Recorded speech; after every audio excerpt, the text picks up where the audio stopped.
like a young lord, a slum dog, amongst the war-torn liquor store, gun store, bodega like a general store where you could get you some raw or whatever you want, it's all yours. Fiends nodding off on the milk crates, DTs hiding out trying to build case. Repeat offenders selling cause their bill's late and they don't see another way, now that's an ill fate. Brother trying to make sure it's a pill straight. Remember came back from Kuwait with a steel plate. Shit is real, even Steve Jobs died. These kids don't wanna idolize guys to Bill Gates. It's just the way of the world. It's just the way of the world. It's just the way of the world now. It's just the way of the world. Pulling up to Zuccotti in your Bugatti. You probably just don't get it, you bourgeoisie. You probably wasn't expecting this new posse. Trying to make a change, you and who's on me? Huh? You and who's on me? You and who's on me? You and who's on me? Move calmly. For real, they pop pills and shout on YOLO now. On some don't look back shit and don't look down. Everybody wanna have a colder style. Rather be a cola pal than a Goma pal. That's that gangster mentality. People got it all crooked. Wanna be a real crime family. Ain't up on them Bin Ladens in the bushes, it's a damn shame. You still quoting Scarface.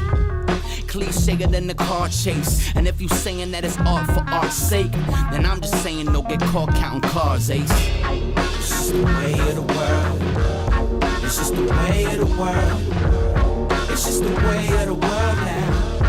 It's just the way of the world. Pulling up in your Lex in front of the jet. Say me when even from there, something suspect. Show some respect, at least show some sense. You trying to connect, that's a stretch. You trying to contest. You and who's on me? Huh? You and who's on me? You and who's on me? Move calmly. Hey yo, EMP's the army. Better yet, the National Guard. Better yet, international's ours. After the party is the anarchy. That ain't a plan hardly. Man, don't even start me. Know what I don't like? I won't lie. It's exploitation, trying to play both sides. Disenfranchise youth on the block. Think a revolution starts just by shooting the cop. You wanna ruin two families? That's what that is. So focus on the bullet, we forgot about the ballot. And when your hands are already bloody, what's a little more? In the struggle, hope there's not another civil war. It's just the way of the world. It's just the way of the world. It's just the way of the world now. It's just the way of the world. Pulling up to Zuccotti in your Bugatti. You probably just don't get it, you bourgeoisie. You probably wasn't expecting this new posse. Trying to make a change, you and who's on me? Huh? You and who's on me? You and who's on me? You and who's on me? Move calmly.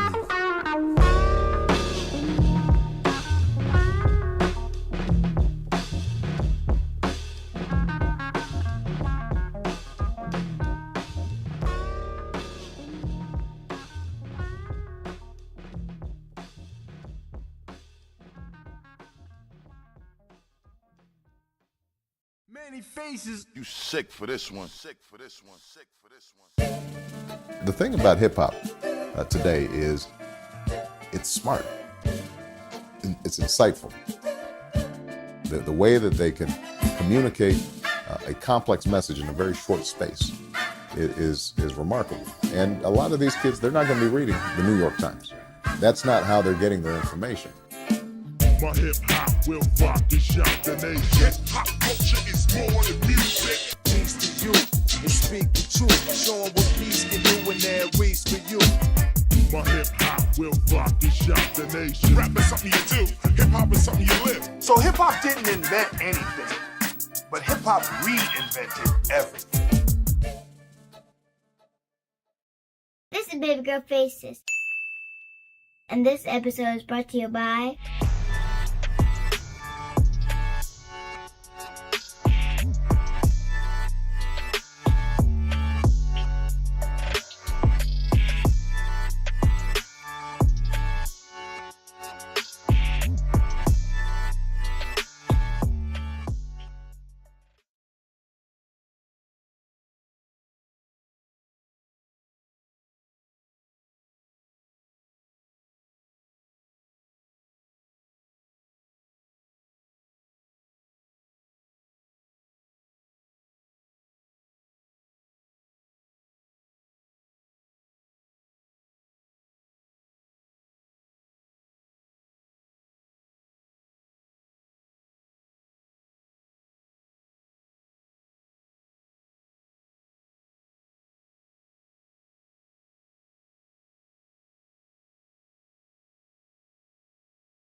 you. We're back.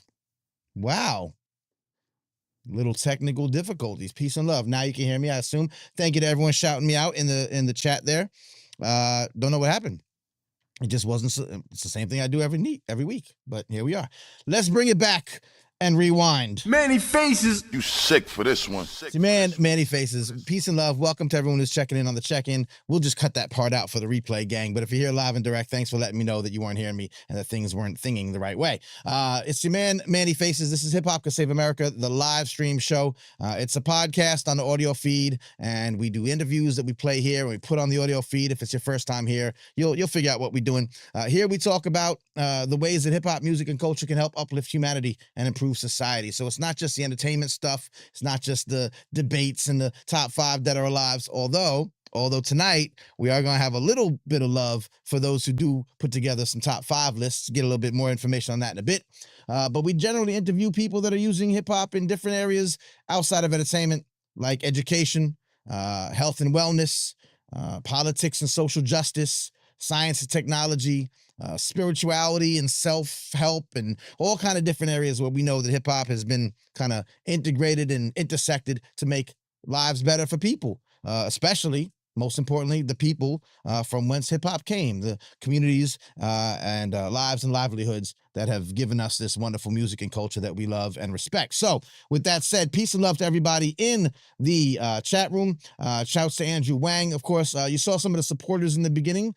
You could check the Patreon if you'd like to support this show financially. We do. There's a bunch of y'all now, so I do appreciate it. As you can see, it goes into doing things like this. Maybe if we had more donations, then the audio would work right out of the gate. But we're getting there, so I appreciate it. But Andrew's a good supporter. We have some more supporters in the building. And Valencia, hello Valencia, my dear. So it was really dope because we had a live in-person version of this podcast. So again, podcast on the audio feed, kind of recorded and sent out. Live stream here, top of the head. Got some segments that we're going to talk about and an interview to play tonight. Dope interview that I want y'all to stick around for. But then for the first time, I did this in front of a live studio audience. So thanks to Pod Jam ATL, put together a show featuring 3 Atlanta area podcasts. We submitted, I submitted and chosen, and I brought my man John Robinson on as my guest. John Robinson's a super dope artist, MC, producer, beat maker, label executive. He's worked with folks like MF Doom. He's worked with Blue in Exile. He's been around for a long time. He's toured the world as an independent artist. He's a good friend and a gem dropper. You know what I mean? So I'm planning on bringing that. They did a live stream of it. You can catch it if you had to, but I'm planning on bringing it back and distributing it, delivering it for you here. So stay tuned for that. I'll recap it on that show whenever I do that. It might be a pop-up during the week. So please, if you're tuned in, like, subscribe, turn on notifications so that you catch me if I drop something in the middle of the week. For all intents and purposes, otherwise, we're here live every Monday. Peace to Harv in the chat checking. What up, Harv? So here we are rocking. And again, we're bringing you some of this information that you might not otherwise hear elsewhere. Tonight, as I told you in the preamble to this and the image that you might see on the YouTube, is a interview with a brother that goes by the moniker of Real Quick. Right now, Real Quick is super dope and putting together a Instagram video series that gives homage, that gives flowers, that gives props, and gives what I think is an actual, if you forgive me for using a term, you shouldn't, but a historian view of hip-hop music in a very creative way that I came across and found very entertaining and very enlightening. And I wanted to talk to him about him and his endeavors. And so we'll get into that in a few minutes. My interview with the homie Real Quick, who does, like I said, a great Instagram series, putting together these top 5 lists. Now, some of y'all know me for a long time. I've been talking about this, that I don't really care about your lists. I don't give a damn about your list. Every time a list comes up on the internet and they put up top 50, Rolling Stone says this, some random ass handwritten thing says that, I don't care. I don't care. Y'all go crazy. People go crazy over it. And it's like, whose list is this? This list crazy. And everyone and it's like engagement bait. And we fall for it all the time. We fall for it all the time. We waste so much time arguing about some stupid list. So I remember putting out a few years ago, I said, the only list that matters is your list. It's your list. It's whatever matters to you. So famously, I hate lists. I hate people that talk about lists. We can have that top 5 dead or alive barbershop conversation, and we do. But when it comes to like putting it on the internet and getting people to engage with it, it's just a waste of time. It's all subjective. People are gonna feel how they're gonna feel, and it's a complete disastrous waste of time. However, again, for someone famously against lists, I very much like, and I think you will too, the way that my man Real Quick puts these joints together. So give me a few minutes to re-up y'all on some information that I think y'all should know about, the people who watch the show, but also some first-timers. You might be checking live. You might be checking on the replay. One of the things we talk about on this show a lot is hip-hop music and culture, again, in different areas. And one of the things I share with y'all that you won't get anywhere else, I do it normally through the newsletter. By the way, I have a really good newsletter. You should, if any of this interests you, just know that you can subscribe for free right here at the bottom of the screen, mannyfaces.substack.com. The latest edition of the newsletter, some hip-hop conferences. Artists and fans don't think about hip-hop conferences. They think, if they know about them at all, they think it's academic and it's like in an institution. Who wants to go to Harvard for a hip-hop conference? It's probably mad corny. They're not. Most of them. They're not, and they're really interesting ways to find out how hip-hop is being used in ways outside of entertainment to uplift humanity and improve society. You get people that are researching things and talking about these intersections, and so we list them here in the newsletter, among other things, and we had a couple of them in the latest edition, and we like to put dates. So just to remind folks, was due a couple days ago. The Hip-Hop Ed Conference, which will be happening in June. The Hip-Hop Ed is a gathering of educators from K through 12 all the way through college that use hip-hop in their education practices to help reach and teach and influence and inspire young people who have been traditionally underserved by the American education system. Put a little hip-hop in there, smack it, flip it, remix it, rub it down, and you get increased engagement, you get increased academic scores, you get kids coming into school feeling like they belong, and that's been traditionally failing, especially communities of color. So the Hip-Hop Ed is one of the larger groups, even though it's like a loose collective of folks. Great conference to go to if you're in New York City in June.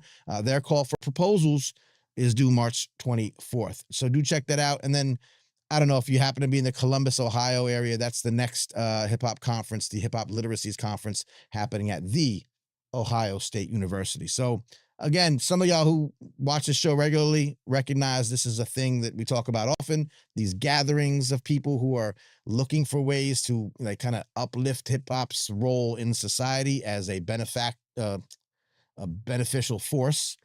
And you might not hear about this anywhere else. This is the place where you hear about them. So that's the type of stuff we share. And again, whole calendar list of other stuff that's happening.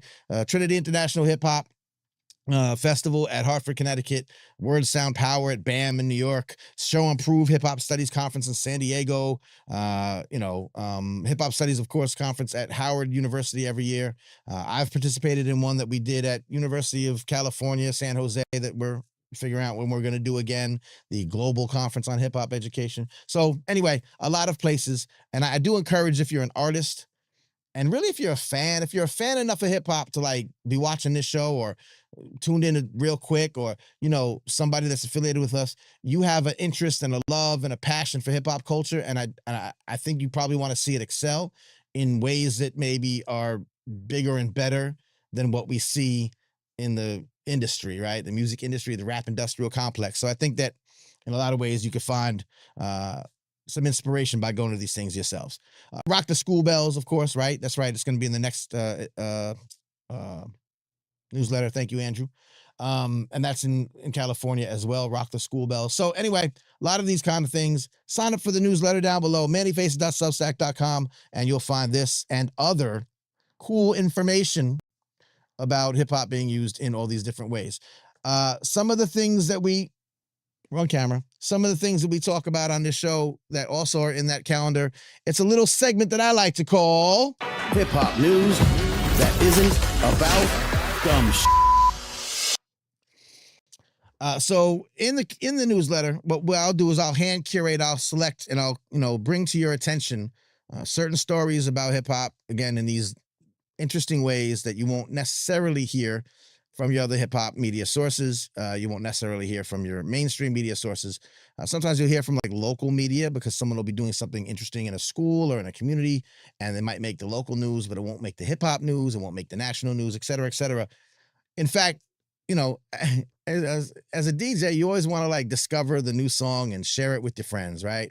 So that's kind of what I'm doing here. And that's why, like, when I bring Real Quick to you tonight, you'll see that, this dude has a really good following. It's not a super mega, we don't have, me neither. We don't have like billions and billions of followers and listeners, but we're really worthy. And I love bringing that, that information to you like early before they get famous, before they get super famous. And so some of these stories is the same way. It's me as a DJ, I'm curating and I'm playing, except music, I'm playing stories for you. Real quick, did y'all know this? I caught this after it failed, unfortunately. They were trying to make Arrested Development song Tennessee one of the state songs of Tennessee. And it was a pitch, it was a movement for it. I thought it was an interesting thing to have. I don't know if there are any other rap songs that have been made official state songs, according to this article, which is part of stateaffairs.com, which gives like some inside information about going-ons in governments. It says the song would have been the first hip-hop song to become an official state song. And I know that it was there was I guess, a campaign for it and then a vote in city council or whatever they do in Tennessee. But it has failed. It had failed in a House committee, narrowly rejecting the measure by an 11-9 vote. Those voting in favor included some representatives that we don't know their names. There were no comments or no questions, and it's a paid wall, so I couldn't really get any more information. But I thought that was interesting that they were trying to get that. That would have been the first hip hop song to be an official state song. These are some of the stories we share in the newsletter, stuff like that. If you go to our Discord server, which I don't have a banner for, but we do have a Discord server as well. It'll be in the notes of this, description somewhere. As a matter of fact, it is now. If you scroll down and click on it, if you're on Discord, Discord is a cool little online community spot, kind of like Facebook groups, but less outside interference. It's a little bit more of a club, like a, private circle. And we've been sharing on there lately, like all the festivals that are dropping their lineups. So like Roots Picnic and was it Shaky Knees or something like that here in Atlanta. We've been putting a lot of those in there just to let you know one of them, the Roots Picnic. That's one that, perennially makes a lot of noise, has a decent, very eclectic mix of artists. And of course, as you see here on the headline, D'Angelo will be making an appearance. Meek Mill, which makes sense, whatever. Philly. Lenny Kravitz, Glorilla, a bunch of other artists, Miguel, Thames, Jeezy on the Roots Picnic. Andrew Wang says Miami is killing it. What was the name of the Miami conference festival? I don't know. I don't remember the name of it. I can't look it up right now. I don't have Discord open. Do you remember it? Anyway, Miami had a really good rundown of conferences, of festivals. And apparently, like, our friends back in New York are like, dang, man, we used to have good festivals, but we don't really have good festivals anymore. So if you have any festivals, wherever you're tuned in from, let us know. We'll share that information, anything like hip hop related, or at least has a couple of hip hop artists on there. Like, you'll always get like, one that's like all like rock music, but also Public Enemy, you know what I mean? So yeah, we'll share those too, but hip hop heavy, just because that's kind of what we get into. I've been to the Roots Picnic. It's a good vibe. I went there a few years ago. Standout performances. I remember it was Snoop with the Roots, and that was cool. Janelle Monáe absolutely destroyed it. First time I saw Janelle Monáe rock. So it was fine. It was great. It was a good concert, good times. So, that's some information. I mean, you hear about that elsewhere, so you don't need me for that. Doechii had a great article in The Cut. This is the article in which she proclaimed that hip-hop is an intellectual genre, and that anyone who disagrees is disagreeing with that due to essentially a racist point of view.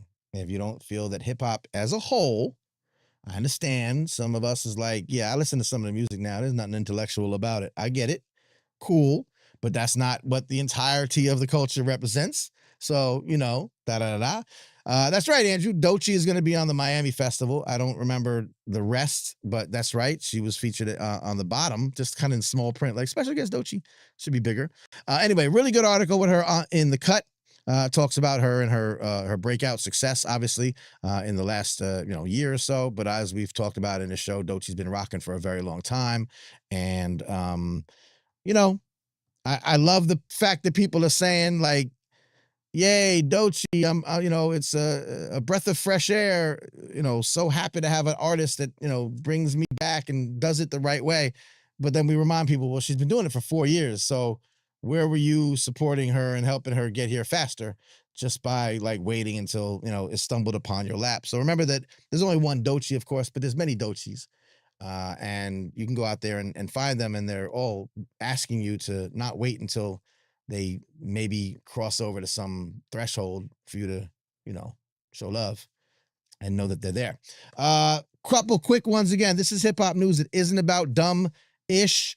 Very often we talk here about intersections of hip hop and different areas of society to benefit members of society, education being one of them, and health and wellness. We like to focus on the mental health programs. Last couple of episodes, or within the last few, I've had Dr. James Norris on, has an organization called Rhythms of Healing, which is basically hip-hop infused ways of doing mental health therapy with grown-ups, right?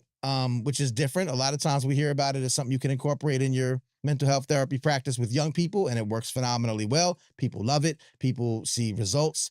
Young people get the treatment they need that traditional, outdated, Eurocentric, non-culturally respecting methods fail to do. You incorporate hip-hop therapy, which is a real field that exists in the world, that have a lot of people doing this kind of intersection.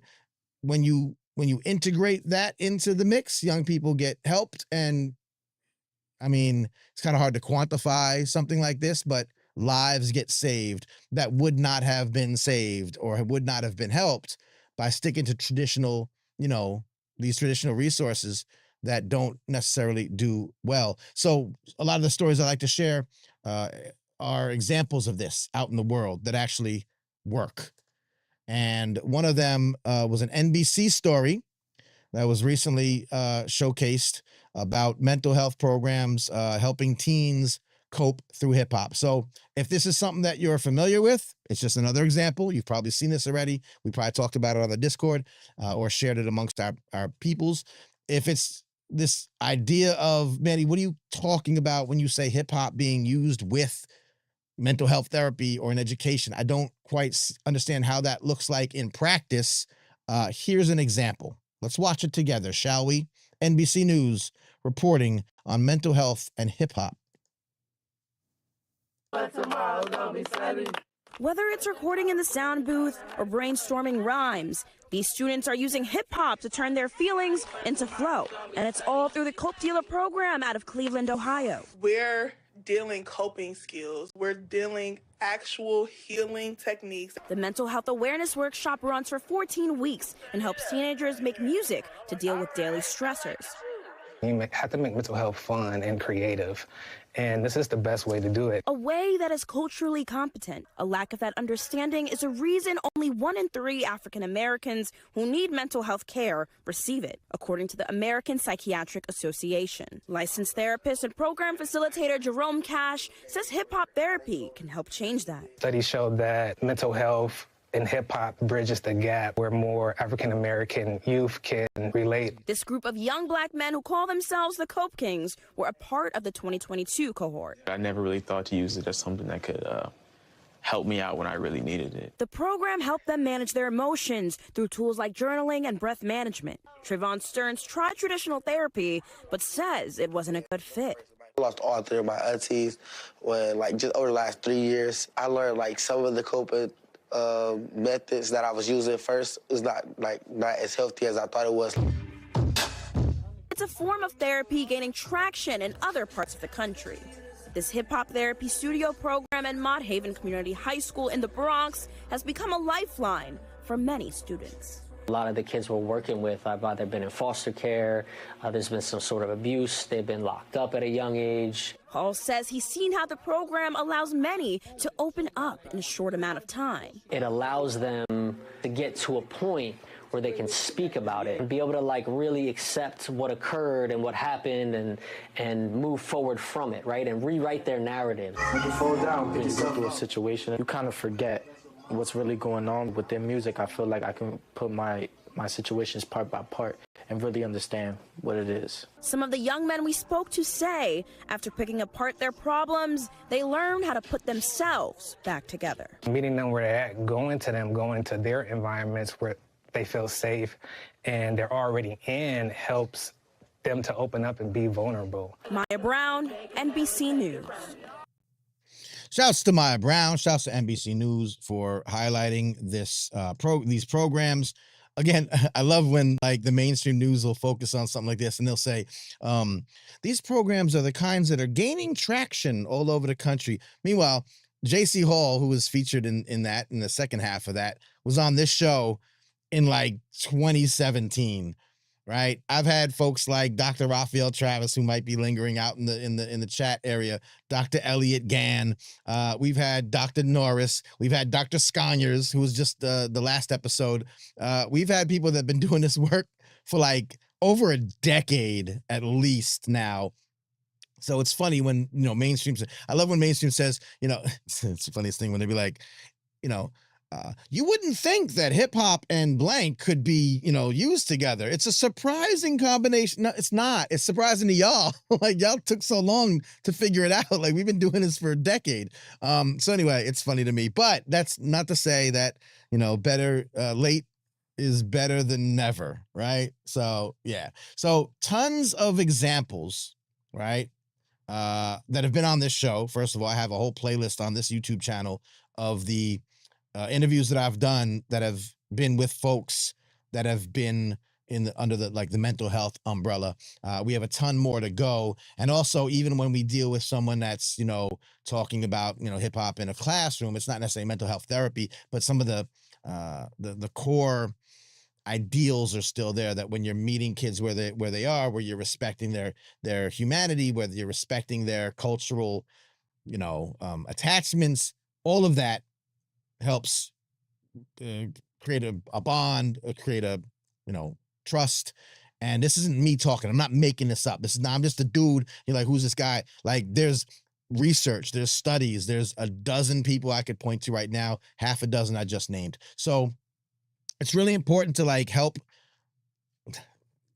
If the mainstream news is just catching on to this, that means it's not mainstream enough, right? And with changes in the wind, right, with political aspirations and political administrations changing and being against a lot of these ideas, we have to now work double time to make sure that people know about them. So if you saw this and you like this, give this the thumbs up, subscribe, share this video, and then share the newsletter. Again, the newsletter's right here, and I send out probably about 20 of these stories every time I do a newsletter, which is about every 2 weeks, give or take.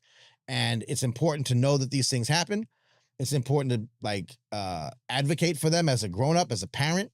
If you're an artist, you could be a super young artist. You might want to get involved in some of these things. There's programs that work with artists to be teaching artists or to be therapeutic artists. Like there's so many wonderful things happening in this field, and we just got to big it up and make sure that it's still, that it's out there. Like there's not a lot of people talking about this stuff, and NBC News is great. And that's great. It's gonna be, and then it's gone. And then next week they're not talking about it. Just like every news story, every news platform, every news outlet was talking about Hip Hop 50, but they haven't said anything about Hip Hop 51.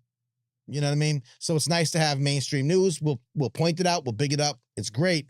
But like I said, we've been talking about these folks for years. So just like the Doechis of the world, let's not wait until they get discovered and blown up by the mainstream. And then they also now are being exploited or maybe being used in a way that we don't like. Let's do from within. Let's do from the end. Let's respect our independent and our grassroots folks before it gets to that level. Because if it gets to that level and that's great, then fine, let's help them get there faster. That's the point of what I do. That's the point of the newsletter. That's the point of the segment that I like to call Hip-hop news that isn't about dumb shit. So once again, your man, Manny Faces, rocking with you every Monday Night Live, 9 p.m. Eastern time, EST, the Act Nicholas one. I'm the greatest man alive. We're here live streaming it. We also do an audio podcast. You can find the audio podcast there. If you just want the interviews and sometimes the news segments, I'll pump them out onto, and the editorials that I do, I'll pump them out to the audio feed. So maybe if you're watching, but you tend to be a audio podcast listener, I got you. The newsletter is super, super, super important. We have a Discord server, and we have a subreddit where we share stories like this. So it's like a forward-thinking hip-hop can save America media ecosystem. I like to say it's the most enlightening hip-hop media ecosystem in the world.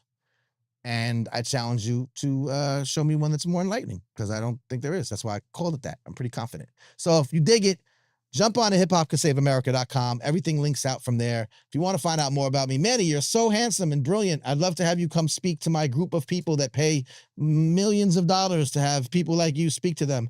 You can find out more about me there as well, or at mannyfaces.com. Without any further ado, I'd like to talk to you about a brother that I ran into on the internet. Even though we're both from New York, I left New York a few years ago. I did the thing that New Yorkers do, and I moved to Atlanta. But I still run back and forth, making moves to Atlanta, back and forth scrambler like Nas. But I found this brother on the internet doing a remarkable series. I think it's pretty remarkable. He's probably got about 40 or so in the can. He goes by the moniker of Real Quick. He goes by a couple of monikers, but that's what he's known as right now. And he puts together, again, I said earlier in the show, I'm famously against lists. I don't like lists. I don't like your top five. I don't care. It's fun if we're having an argument, not argument, but the debate that we have, the top five dead or alive. Who's your top five? No, this guy can rap better than this guy. No, he doesn't. Cool. But when you put on the internet, when you put in a news story, when Rolling Stone comes out and says that Lady in My Life is Michael Jackson's worst song on Thriller, and everyone is in an uproar about it, and everyone's posting about it, all you're doing is feeding them. All you're doing is giving them the fodder, the clicks, the advertising dollars. And we all do it. I don't. I really try not to, but still, sometimes you got to jump in and say something because it's so egregious, but that's a waste of time. Nobody's top whatever list on the internet is important. The only list that's important is your list. Who you think is number 5, who you think is number 4, who you think is number 3, 2, and 1. That's the only list that matters. Anything else is just trying to gas you up, gaslight you, and get your engagement for their benefit. So number 1, let's stop doing it. Let's stop falling for it. When Rolling Stone puts out something stupid or some random ass handwritten, list gets put up of top 50 New York rappers, and it's, and the first one is like the dumbest choice. They're just doing it to get their page up. So stop. Don't give them that. Just stop. We should all stop. That being said, I do like what this guy does when it comes to lists. And I'm going to play one of his so you see what I'm talking about. Exactly his format, exactly what he does, and then we're going to talk about why he does it, how he does it, and all that jazz. Real quick, this is from, no, I don't want that screen. That's cute, but I like this screen better.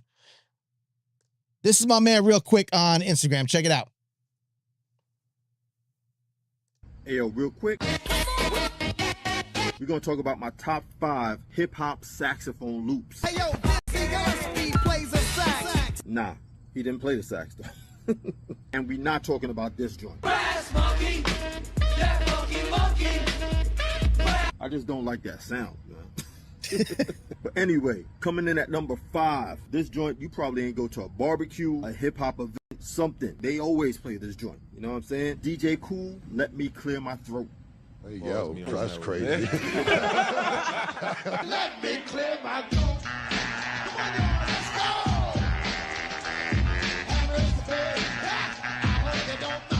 It's a damn good choice. All right, so coming in at number 4, we got Jay-Z, Show Me What You Got. You know what I'm saying? Just Blaze. Show me what you got, little mama. Show me what you got, baby. Show me what you got, shawty. Show me what you got, baby. Hands up and wave, That was that rump shaking saxophone, right? All I wanna do is on my zone, and a boom, boom. All right, coming in at number 3, my favorite hip-hop saxophone loops. We're going to go with Eric B. and Rakim, Casualties of War. That joke was dope. I get rough when I support dead bodies on the floor. Casualties of war. Casualties of war. Casualties of war. Casualties of war. All right, coming in at number 2, we got Queen Latifah, UNITY. That saxophone was iconic. Who you calling the bitch? UNITY. You gotta let them know. UNITY. That's the one. Here we go. UNITY. You gotta let them know. You ain't a bitch, you're a hoe. Here we go. All right, and coming in at number 1, I mean, it's obvious. If you listen to hip-hop and you're a real hip-hop head, you already know. Number 1, obvious. Pete Rock, CL Smooth. Troy, When They Reminisce Over You. You know what I'm saying? You know when you hear that, that joint was crazy. So Pete Rock hit me, enough respect due when they reminisce over you. Listen. Just listen to the funky song as I rock on, and that's word is born to the one and only. Never be another, he was my brother. Trouble T. Roy. All right, so that's my top 5 hip-hop saxophone loops, and that's the beautiful thing about hip-hop. We could take any sound and incorporate it into what we do. You know what I'm saying? I know somebody gonna be in the comments and be like, yo, what happened in the streets of New York? All right, give me your top 5 saxophone loops. All right, peace. Hey, yo, real quick. My man, real quick, on the top 5 saxophone loops of all time. Now, that's a list I can mess with. That's the type of list I can mess with. Like, don't just give me top 5 rappers. Give me something you digging in the crates. Give me something where you're putting it all together. Give me something where you. Oh, Pete Rock's already responded to him, bro. Pete Rock. You said Andrew was over here saying he might try to get that to Pete Rock. He knows about Real Quick. He knows he's definitely shouted him out. That's the thing. We'll hear about it when we talk. The legends have been like looking out and being like, yo, salute for doing this. He's had about like maybe 40 or so of these, and you'll hear we talk now in the interview just how deep it gets and the ideas and where they come from. I love it. I thought it was great. I started commenting on a couple because, like I said, everyone got their own something to say, but I don't like to get in the middle of people's lists. It's like, whatever, who cares? But I loved the concepts, the ideas, and I'll mention a couple in the interview. These are the kind of hip-hop lists that I can mess with. You remember the ego trip, book of lists, and, lists are important, but just not the same old same in the same old stupid way. This is what I like, and this is why I had to get my man Real Quick on the show. So, Real Quick, why don't we get into it? Once again, Hip-Hop Could Save America, the live stream show, pre-recorded video, pre-recorded interview. But here we go. My man, Queens Get the Money, Real Quick on Hip-Hop Could Save America. All right, let's get into it. Hey, yo, Real Quick. It's my man, Real Quick. What up, man? I'm good, man. Yo, thank you for having me on your program, yo. I've been watching you for a minute. Okay. You know what I'm saying? And always impressed by the different topics that you bring up, you know what I mean? So thank you for having me. Word up. Nah, I appreciate you. I've been watching you for a minute. You've been doing this series. I've told some of the live viewers, who you are and what you do as a setup. But basically, this Instagram series that you have out there, the Real Quick, the lists, the hip hop. Hey, yo, Real Quick. Yo, I can't front. Some of my best friends in life I met in school, specifically high school. A&D in the building, of course, you know what I'm saying? So, yo, today, I want to talk about my top 5 hip-hop joints that talk about going to school in a cool way. Hey, yo, one thing about hip-hop, yo, we don't steal, because stealing is like biting, you know what I mean? But we will take your and make it cool. So, yo, today, we're going to talk about my top 5 singing joints that hip-hop has flipped and made it cool again. Hey, yo, real talk, nothing out here moves without hip-hop. You can't sell perfume, Flower bomb, let me guess your favorite fragrance. clothes, GAP, gritty, ready to go for us, by us, on the low. not even smokers, I'm going smokeless. Solo stove fix 5. without the help of hip-hop. You know what I'm saying? Oh, you still don't believe me? Look at this. This episode of Real Quick is sponsored by Dax for all your hair needs. I love the overall concept. I love the individual episode ideas. We'll talk about it. I love the commentary you give. I love the editing. The editing makes me want to edit more, like better, because you do some great editing. I don't know if it's you or someone else. You want to tell me all about it. I love the dedication you have to it. I love the fits, man. Come on.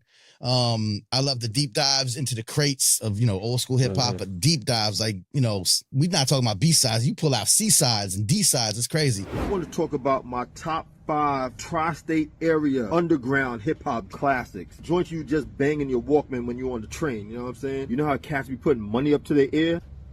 Pete. This is the era I'm talking about right here, the tape era. You know what I'm saying? I love the Queens Get the Money, New York swagger. I had to give you some of the, the homeboy Sandman representing Queens, of course. You know what I mean? I just love what you're doing, man. And so, I just want, I know you just launched sort of a new season and we wanted to talk about it. So, I figured it was a good time to get on here, man. So, the respect is mutual, for real. Yes, sir. Yes, sir. So I look back to where your channel started. I'm not sure where I tuned in and caught, what you were doing. I think you'll do these top 5, your personal top 5 lists, and then you'll ask for comments from everyone else. Everyone else got something to say. But first of all, your list. So I'm usually in agreement. I'm like, yeah, I can't really argue with any of this. But you started this channel in 2023.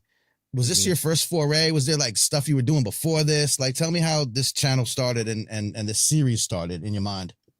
Well, it's wild because this is like my third go around at doing like an online show. You know what I'm saying? I'm a sneakerhead. If you can see, like I got see a little bit, I'm a sneakerhead. Little touch. Yeah.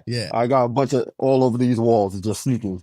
But like a couple years, maybe like 10 years ago, I decided to like do a show about sneakers that I just wanted to do because I love sneakers, So at the time I was editing for Diners, Drive-Ins, and Dives, and their crew decided that they would help me, and we shot a pilot. And I actually wanted Dallas Penn to host it, you know what I'm saying? Because he was big on the kicks and all that, but I ended up hosting it and I did the pilot, but nothing ever really came of it because the budget was just too big to have a camera crew come out and shoot it every week. So I still have the idea and the concept and everything, the sizzle and all that. Yeah. But that one went to the wayside. Then I'm an artist too. I paint portraits. And I mainly enjoy painting hip hop artists, you know what I'm saying? So I had a painting show it's on YouTube still, probably. It's called Lights, Canvas, Action. And I would just paint and talk about my love for the artist or different experience I've had with that certain artist, over the years. That's dope. So that was Bob like Ross remix.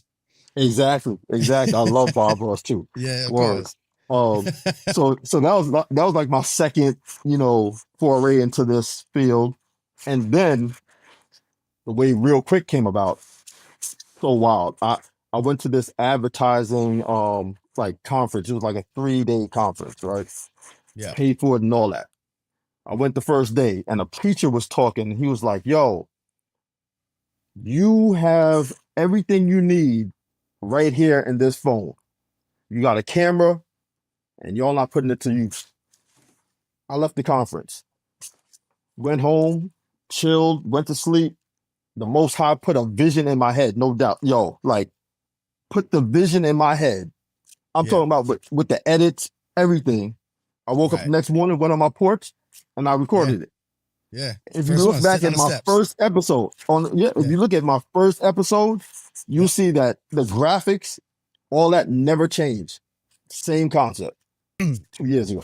Yeah, that's true. I noticed that. You got some, the likes floating up, and the intro sting, the music at that, like that's, all came in a dream. It was like that's wild. The Most High put that vision in my head, so I just most of us come up with these things in the shower, but it's I think even more divine when it happens in a dream. It's just then it's more, It's like Coogee Rap. Took my time, wrote rhymes in the shower. That's right. That's Yes, right. sir. I battle the hell out of my shower too. My shower, I got no L's against my shower wall. You know what I mean? Yeah. Word. That's dope. Man. So you were edit. So you do the editing. You put it all together. Yeah. Everything's you. Yep, So yep. that's one thing I want to know, because it is well edited and well Thank you, scripted. I man. know it's like probably half scripted and half, kind of off the top.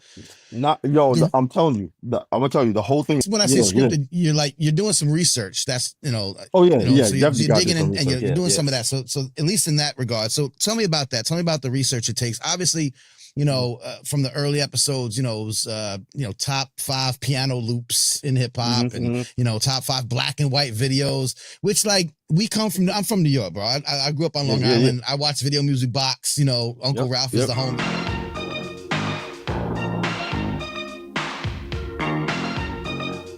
So we know the black and white videos, from back in the days. They don't do them as much anymore, although, every now and then these new cats.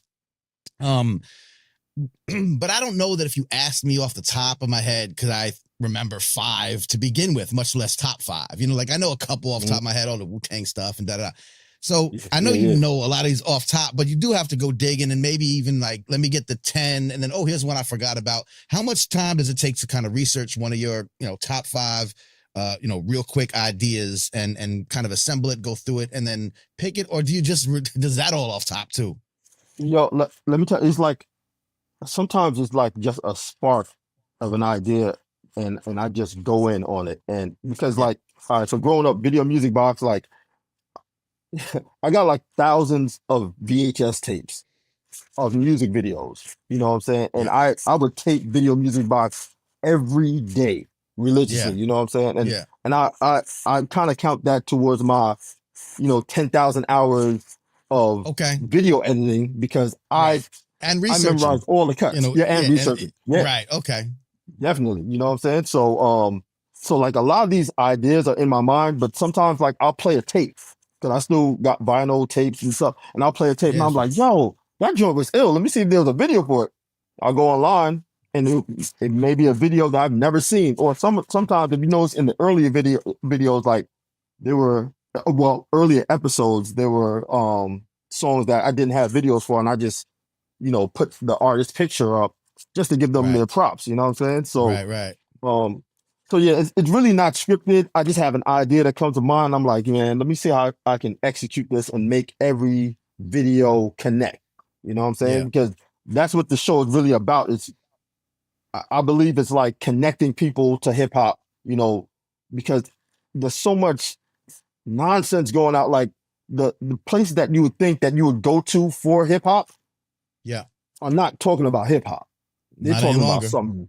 They're talking about something else. And that's why I connect with your show. You know what I'm saying? People been connecting with my show, like different people. I watch and I'm like, all right, they know what they're talking about. They're talking about something that uplifts hip hop and not just constantly tearing it down, because that devalues us. That, you know what I'm saying? Yeah. So yeah. Well, I love, because I'm a hip hop futurist. My show. I talk about like all the ways that we can improve society and humanity and education and mental health through hip hop, which is great. But there's nothing wrong with some hip hop nostalgia too, and going back, and reminding us, because a lot of the OG heads are jaded, right? They forget all this and they move on with their lives and they don't care. So it's something to be said for like bringing back these good memories, connecting it to something I'm talking about, which is future, but also putting on, younger heads to some of the music that made a difference to us, and doing it in this style reminds me of how anticipated it was to open up the source and see the quotable or see the mic reviews. Right. Do you get a lot of cross-generational feedback? I know you've gotten some actual, like, legends reaching out and saying, yo, salute to what you're doing. Tell me about some of the feedback from legends and then generations. Man, yo, all right. So it's wild. I'm gonna go back to the first instance that I knew that I had something going on here. I went to the Hidden Tiger maybe a year and a half ago. Large Professor was playing, and he was like taking a break off his set, and he goes, "What up, real quick?" And I was like, "Man, listen, come on." I just gave him a pound, and I was like, "Okay, it's real now." You know what I'm saying? Word. Because like I never met Large Professor in my life. You know what I mean? And so when he noticed me off the show, I was like, "Man, this is wild." But it's like a lot of people hitting me up behind the scenes, and even on the post, you can see it like young, old, like people like, yo, I remember that joint, or I didn't even know. You know what I'm saying? I got a bunch of younger homies that's like, yo, I didn't even know that song or that MC. You know what I'm saying? They start looking up these old songs. So, you know, I attribute it all to the Most High, man, because I lived my whole life hip hop, breakdancing on cardboard, putting socks on my hand, doing handspin. I did everything, DJing, everything. I've done, lived it. You know what I'm saying? So so now that I can talk about what I lived and people gravitate to it, and especially when the OGs give me compliments and say like it's almost like having a trophy. You know what I'm saying? Because Right. last week MC Shan left a comment on my page, and I was like, yo, blew my mind. You know what I'm saying? Because if you go back to my first episode, he was like the second person I mentioned. You know what I'm saying? So That's right. it blows my mind, man. People like Pete Rock, you know, commenting on the page, D. Angeletti is dope. And everybody's encouraging, you know. Oh, can't forget my man, Fredro Starr. You know what I'm saying? He was the first person that hit me up and was like, yo, you got something here. You know what I mean? So words. Yo, That's so pretty dope. I appreciate all the feedback and all that. I appreciate it. Yeah, no, that's dope. And I know, like you said, you can see it in the comments. You can see people jumping in, and you know, even now with like younger heads, like, 'cause, you know, they sampling the samples that we sampled. You know what I mean? Like it's now third generation of, so they sampling old MCs that sampled old R&B. So now they're connecting dots too. It's all a part of like the evolution of it. Tell me, so you're Queens, right? So what part of Queens where'd you grow up, and what was your kind of introduction into it? You said my whole life was hip hop. I'm guessing around your age, but like what was it that got you sparked, and where'd you grow up? Well, I grew up in East Elmhurst, Queens. You know what I'm saying? It's right near LaGuardia Airport. You know what I mean? Yes, and like growing up, you know, Eric B lived around the corner from me. You know what I mean? Kid and Plays from my hood, Salt and Peppers from my hood. I would see Dana Dane all the time, Kwame's from my hood. You know, it was just a lot of hip hop growing up in the 80s. It was like a bunch of hip hop around me. I'm 50. I just turned 50 the end of January 4th. You know what I'm saying? That's right. So January. Yeah. We know. You just had a birthday too. Happy birthday. 31st. Word. Thank you, man. Yes, sir. Yeah, I man. want to come out to you had a little shindig. It makes me mad I'm not in New York anymore, man. Hey, yo, and had Large Professor DJing. Oh my yo. See how it is full circle moment, right? Full circle, yo. I'm telling you, the Most High is the greatest architect, man. Because I could have never planned that to happen on my 50th birthday. You know what I mean? So that's super dope. Word up. So yeah, growing up in Queens, you know, everybody, you know, it was the boombox era, you know, Fat Laces. You went outside and it was hip hop all around, you know what I mean? And you would see, I remember specifically on the news, they were like, this fad called hip hop. And I always remember that. I was like, a fad, this is what I'm doing every day. I'm practicing for something. You know what I'm saying? We used to battle in the hood, break dance and all that, but it just felt good. You know what I'm saying? And all my peoples were doing it, and we were just in it. Like everybody was doing different things. Somebody's DJing. I was DJing too. Tagging up. You know, we were just doing everything that people said was a fad. And now look at us 40 years later. You know what I mean? This fad, 50 years later, this fad is now running the culture. You know what I'm saying? Yeah. Running the world. You know what I mean? Right. So we came a long way. Like Virginia Slim. Word.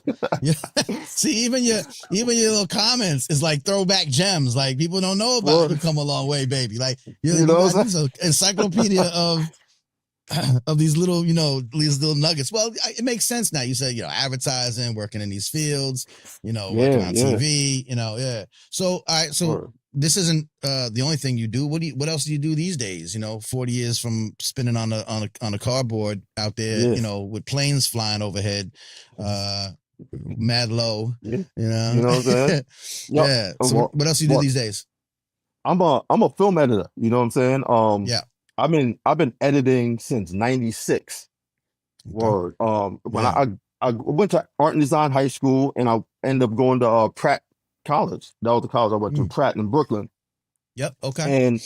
And I went for illustration and art direction. So like doing print ads and stuff like that. I never Right. took an Graphic editing design. course. Yeah. Yeah. Right. So I never took an editing course, but my mentor, who I used to draw storyboards from like back in the day, and he was a friend of my sister's, and his name is Steve Connor.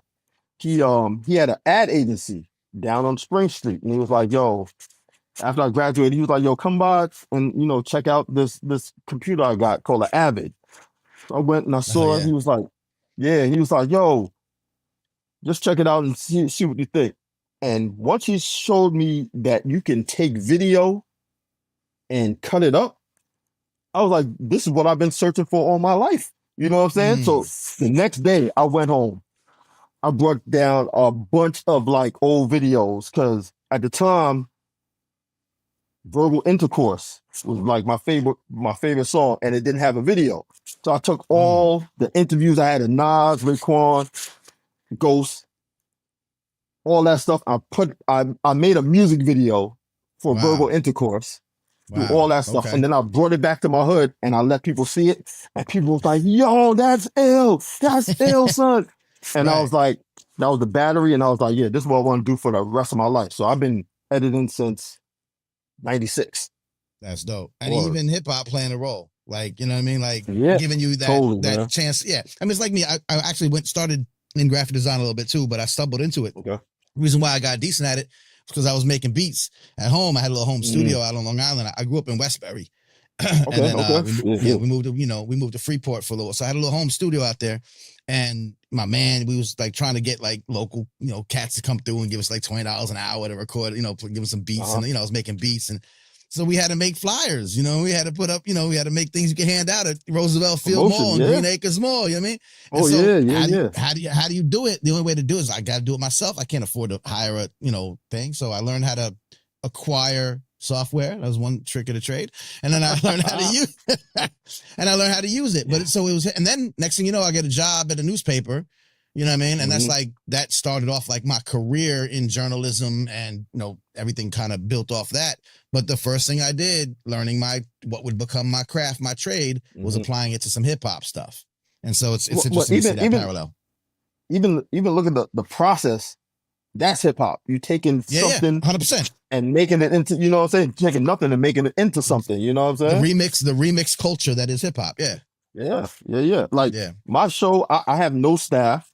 I record everything from this, you know what I mean? And I just make it happen like that, It is the textbook example of being a content creator. Like you really, that's why I love it and wanted to everyone in the world to know about it, at least who pay attention to me, is because it's exactly that. It's the right, quality, it's the right concept, it's the right length of time, it's the right frequency. Like you do everything, just right. And it's a testament to everything that you've obviously learned and picked up, all your, like I got one too. I got a really cool one. I got the hip hop news that isn't about dumb shit, right? So I got that little, and I put same thing you're doing, but I'm not consistent with it. You have put down the blueprint. That is a key too. And that's like going back to my painting show. Yeah. The painting show would take like 3 hours to record me painting, and then I don't know how long it took me to edit. And and it was hard to be consistent with it. You know what I'm saying? Yeah. This, I can like think of an idea, go on my porch, record it, come back inside, and I probably take 2 days to edit. You know what I'm saying? That makes sense. Yeah. So after my job, after 9 to 5, it's manageable. Yeah, it's manageable. Yeah. So I can be consistent with it. So you have to find this. So this is good for content creators everywhere. I'm telling you, this man is a gem. He's giving you gems, and watch his work. And if he says that he can get it done while you got a job, while you might got a family, married, that's what I'm saying, right? Things it's possible. It can be done. And I'm a quality guy. Like, my set look fresh, you know what I mean? My sound tight. So I look for that and I say, dang, he doing all these things. And I know it's a lot. It's not easy. It's not easy at all. And it takes time. We just make it look easy. We make it look I know, that's what I'm saying. We make it look easy. This ain't easy. Yeah. Although you should see all this stuff over here. This is why my daughter doesn't have a college fund. It's fine. But you know, this costs money. You know what I mean? Like, I'm like, good. I hope I make it, girl. Cause if I don't, then, if they cut these loans, we better get in. Anyway, another topic. But the point is, it's something to study and watch. And when as good as my editing, I'm a terrible video editor. What takes you 2 days would take me 2 months. But just watching what you do and people, who are doing this kind of quality work, it just helps for other content creators to be inspired and look at it and say, dang, I can come up with something that is valuable, is giving, either joy or value to the universe.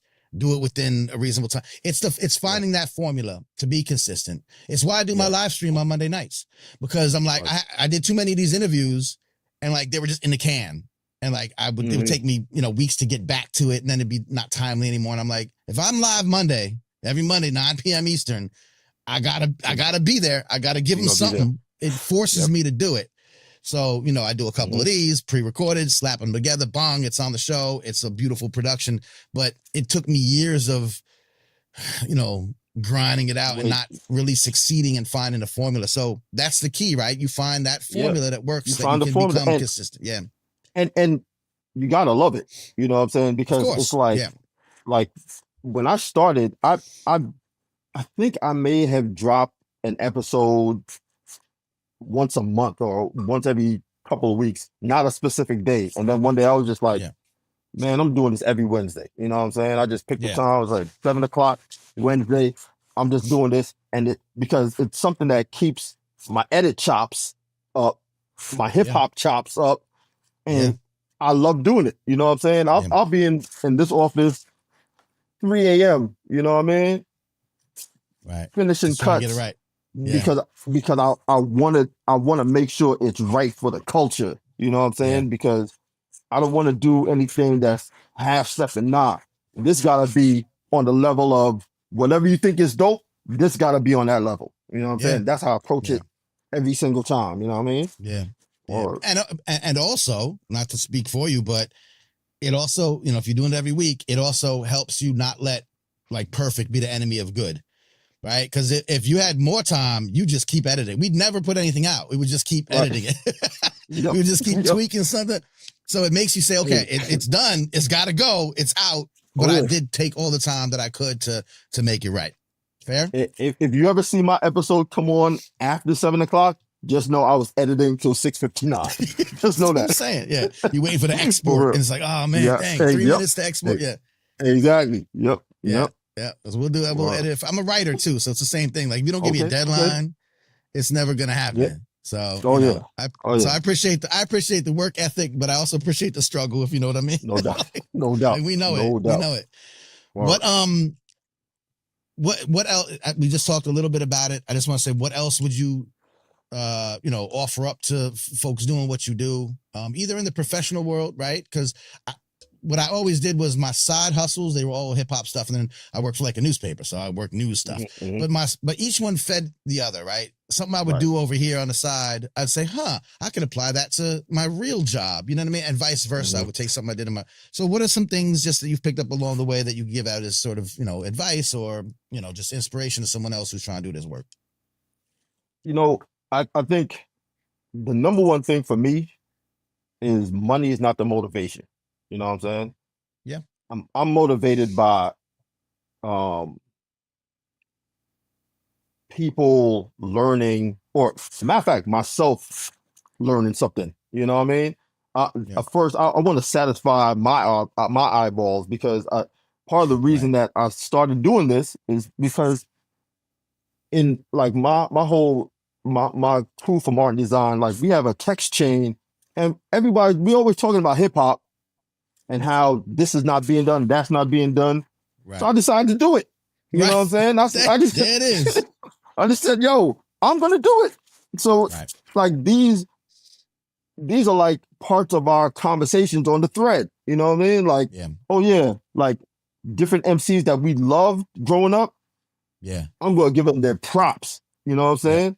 Some of them are still here to still receive them. like Shan, you know what I'm saying? Yeah. That was huge for me. So it's like money can't be the motivation.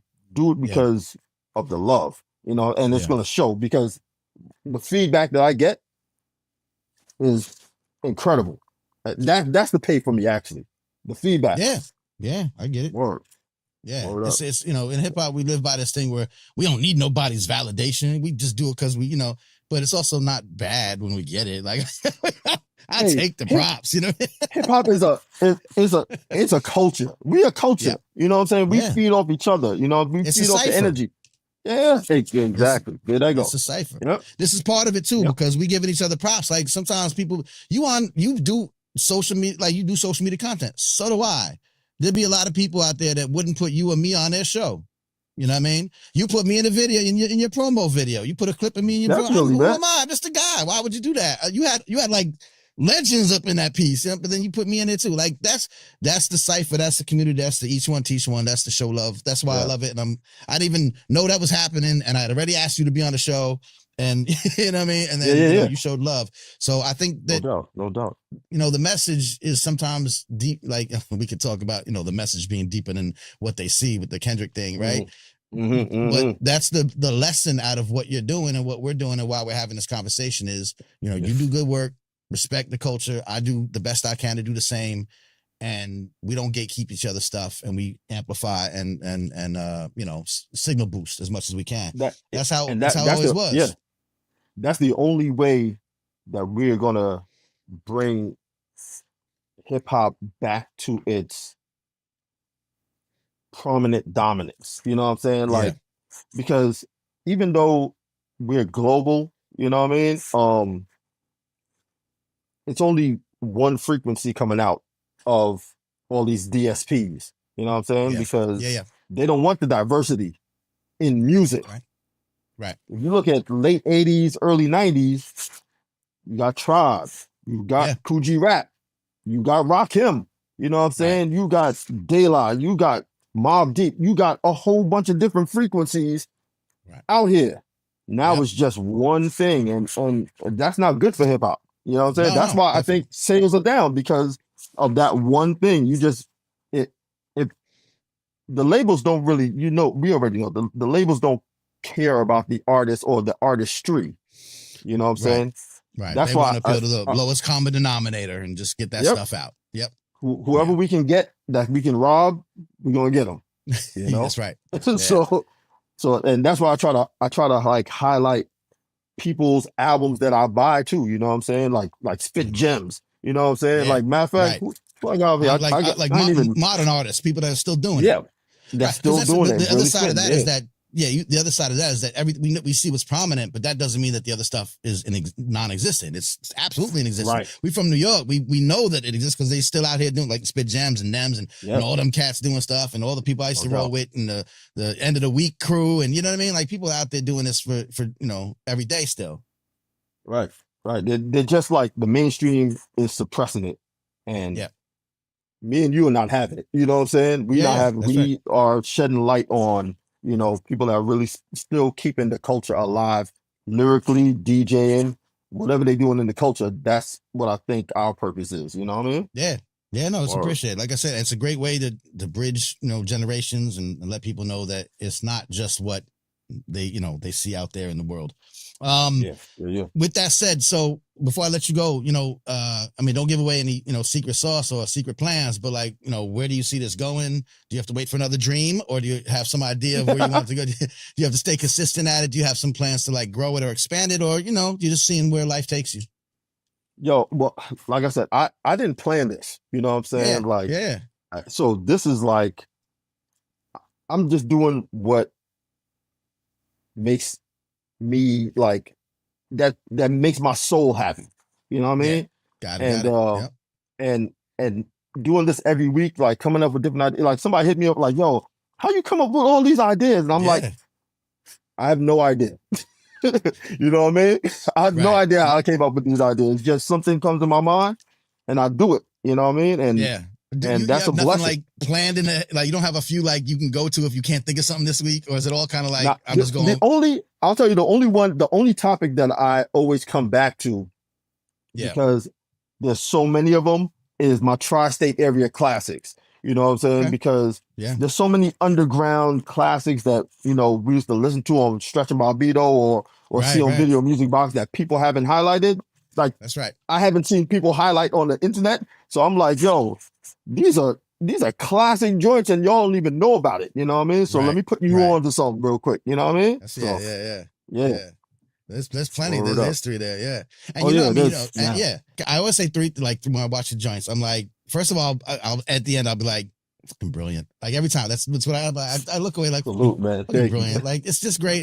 And then I'll be like, yeah. I forgot about that. I remember that. And I'm like, no, yeah. That makes sense. Those are things I say when I watch a thing. And then every now and then, like I jump in the comments too and throw in my 2 cents, but I let people just kind of, talk it out.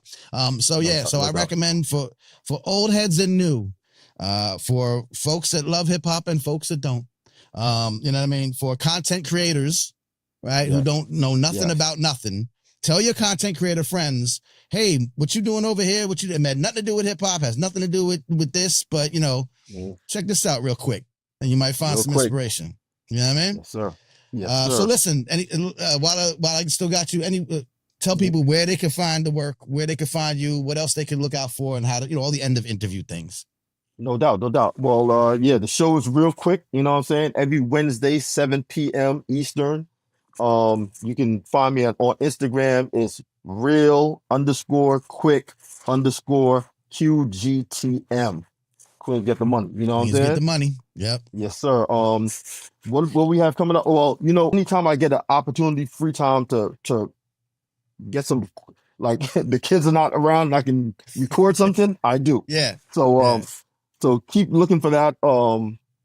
I got, I usually end the season in May, so I can give myself time to just chill out with my family during the summer. Yep. So let's expect the unexpected, because I don't even know what's coming up next. So, clearly not. It's all, which is great. Like that's amazing. Like I don't know. We'll see what happens. Yeah, we'll see. We'll see. We'll learn. Word. We'll find out together.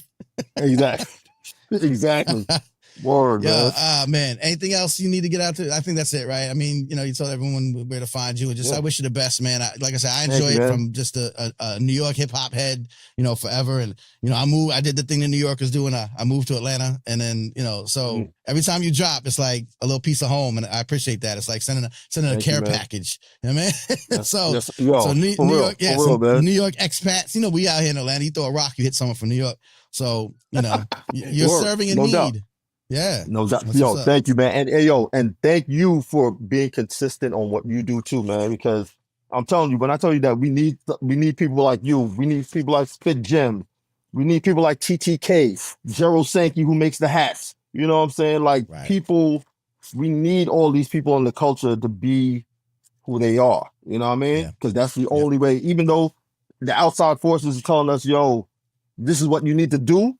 Nah, you need to do what you like MG Shan said, you gotta go by what your heart feels. You know what I'm saying?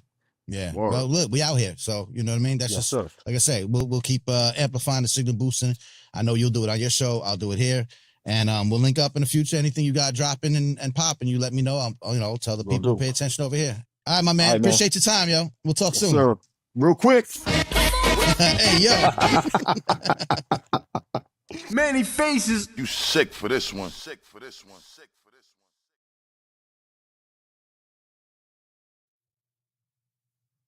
one. There it is. Your man Manny Faces. Your man Real Quick. Doing what we do. He has a Ayo Real Quick. Knocked out. Wake up at 5 a.m. on Sunday morning. I was like, I gotta get this real quick. If he putting in all that effort, I got to put in all that effort. He making these things every Wednesday. I got to make sure I'm ready to drop it on Monday. So I went in and put in work. I'm glad you really enjoyed it. Thank you. Peace to Harv. Harv, you're a new, I think you just came in for the homie, but thank you for coming through. I hope you come back and visit us. As you can see on the bottom, if you value this work, $5, $10 a month, you know how it goes, everybody. We out here trying to make content that the rest of the hip hop community doesn't really make. And they're not going to pay us to do. So it's kind of up to us to help out. I hope I've given you enough in the years that I've been doing this to say, nah, Manny deserves it. He does it right. And we need it. So, I don't know how many other people out here, I know, as a matter of fact, I do know he's got another interview this week, real quick. So there's a couple of folks out here paying attention, but you know how we do. We shine a light on these things. If you don't want to support financially, perfectly okay. I'll keep doing it for free anyway, just for y'all, like he said, for the culture, for the love. But you can sign up for the newsletter. That is free. And I really wish you would do that. So if you haven't already, please take a minute. You can go to mannyfaces.substack.com. You go to hiphopcosaveamerica.com and subscribe there. You'll get stories like this. You'll get videos like this. If you miss a live stream, you'll get it. I'll remind you that it happened. I'll give you the link. Events. Like I said, Harv, you in New York still? Like the Hip Hop Ed conferences in New York, the Hip Hop Youth Research and Activism conferences at Rutgers University in New Jersey in April. So there's a lot of like gatherings of people that love this stuff, and we just want to see more from our culture. And I'd love to see real quick doing a workshop for young content creators. You know what I mean? Like my man Raphael Travis is in there. Flow Story is in the mix. Valencia again. Cakes by Valencia, who came out to see me after like mad years that we knew each other online. This is what I'm trying to build, y'all. Just put it real plain and simple. If you're listening for the first time or you're a repeat customer, come on over to the Discord. All right. I can put it in the chat. It's hiphopcosaveamerica.com/Discord. Go there. If you're not familiar with Discord, it's fine. It's very much like Slack or Microsoft Teams or Facebook groups, but it's our own little community where we're discussing these sort of things every day. And it's starting to pick up. There's people, we share new music every Friday. So Harv, you were talking about like, it's hard to hear the music. Like everyone sounds the same. People not drop. No. We know we drop the stuff in the Discord. I'm sure you know where to find stuff too. There's people with lists and people got, Substacks and, but sometimes it is hard. Like we busy grown-ups. We got things to do to like find music that's good. So Andrew helps with this. I help with this. Raphael Travis, the Healing Power of Hip Hop, always putting in like new joints. Natalie Crew, who's not on this chat, but she's in Discord. So we're sharing stuff there. We're finding a little community of like-minded folks like us to have a little place in the world where we can talk about these things often. So yeah, that's what's up. So please join us on the Discord. If you don't remember or whatever, just sign up for the newsletter. That's the only thing I'm gonna ask y'all to do. All that stuff is contained therein. Everything's at hiphopcosaveamerica.com. Go there. I'm not gonna hold you much longer tonight. That was a good interview. It was perfect. I don't want to ruin this episode by babbling too much. Coming up, I just did a fantastic conversation today with like such an inspirational, powerful, talented, educational figure in hip hop culture. Just one of the best around. And I'm going to have that interview ready for us by Monday, the next time I go live. Again, we did this live and in person. We did with a studio audience. We did this for the first time. It was pretty dope here in Atlanta. And my guest was John Robinson. You may know John Robinson from his group Science of Life. You may know him from his emceeing, his beat making. He did joints with MF Doom. He did joints with Blue and Exile. He's traveled the world. He's done a bunch of joints with just a slew of independent and underground artists. Really dope dude. Spent, probably 20 years in the game. Traveled the world. Had some gems to drop. So I'm working with the people that we did the live show. Can I repackage the interview and then drop it here? So just stay tuned, make sure you like, and by the way, yeah, please do the things, the YouTube things, give me a like, make sure you subscribed. You can give it a share on the way out and just be like, hey, you missed this great show, but watch it on the replay. And then tune in whenever I drop something, just tune in, damn it. Shit. Anyway, so thanks to everybody who's tuned in with us, us meaning the community, not just me. I'm just a guy. I represent all these folks I talk about. I dropped 20 names tonight. Next week, I'll drop 20 more. People who are using hip hop music and culture to help uplift society and improve humanity. And a lot of times it is in the schools, or it is in the doctor's offices, or it is in, these different settings. But today it was my man Real Quick, who puts together really good, concise, historical artifacts, right? These are brilliantly packaged. That's why I call him a hip hop historian. In the thing tonight, look on the bottom here, hip hop historian. He didn't call himself a hip hop historian. I called him a hip hop historian. He calls himself a digital creator, and he's just cool dude doing cool stuff. And I even asked him about that. Does he consider himself a historian? Because he is. He's taking bits and pieces. He's digging in the crates. He's lifting up from the shadows and from the, from the dusty crates, like aspects of hip hop that didn't necessarily get their flowers and get their comeuppance. And I think it's brilliant. I think that's, like, we talk about the past too much in hip hop. Bear with me when I say that, because a lot of people just talking about it, but not like in a concerted effort. We've talked to archivists. I've had Ben Ortiz here. He's the assistant archivist at the Cornell Hip Hop Collection, where they literally have hundreds of thousands of artifacts, people's collections, Buddy Esquire's flyers, Joe Conzo's photographs, right? I think Erna Panicoli's photographs are there. That's different, right? If we just talk about, like, how it used to be and what I want from hip, that doesn't do much. Like, it's a nostalgia, but it doesn't actually do anything, right? So I want us to talk about it in ways that look forward. Where can future of hip hop bring us? We're older now. What can we do? Let's talk about this. Why should I be going to my Board of Education meeting and saying, hey, I was on Manny Faces show and he interviewed a bunch of educators who are using hip hop in a classroom to help improve kids' grades. Well, these kids are failing. Have we tried this? Like, that's our role now as hip hop, elder statesfolk, right? But younger folk, I don't want to dismiss them either. Where are they coming with inspiration and creativity and ingenuity? Like, they're running these digital streets. So I want to learn from them as well. Like, how are you doing this? And that's why I think what Quick does is like kind of this in-between world of really utilizing the platforms that the younger folk have shown us how to do, taking a little bit from them. Like I said, he does a lot of the timing, the editing, the length of content, doesn't ramble as long as I do, right? That's young folk, quick attention span, millennial type ish, right? Put it out there, but also making sure that he's digging in the crates and showing hip hop from a grand perspective from its history. That's the kind of history I like to talk about when it comes to hip hop. Really valuable, like, historical referencing of hip hop. Now, some of that is being done. There's big arguments about some of the early days of hip hop. We've talked about it before on the show. We see that there's a lot of disputes about who did what, when, where, and how. Cool. Needs to be worked out. I understand all that's happening, and that's cool. I hate lists, but I like Real Quick's lists. So do check him out on Instagram, Real Quick. It's real_quick_QGTM. Queens get the money. Real Quick, Queens get the money. And follow his work. Shout him out. Tell him you saw the interview here and that you love his work. And then, yeah, I know Andrew Wang's itching. He's itching. He's like, I'm done. I just want to go watch the videos. It's a great rabbit hole. You'll be watching for like an hour, because that's what I did when I first found him. And I was going all through his, his joints. So anyway, thanks y'all for listening to me and tuning in. We'll be back. Please, once again, before you head out, like, subscribe, and share. And stay tuned for the Pod Jam, the in-person. I'll put that up as soon as I get my hands on it.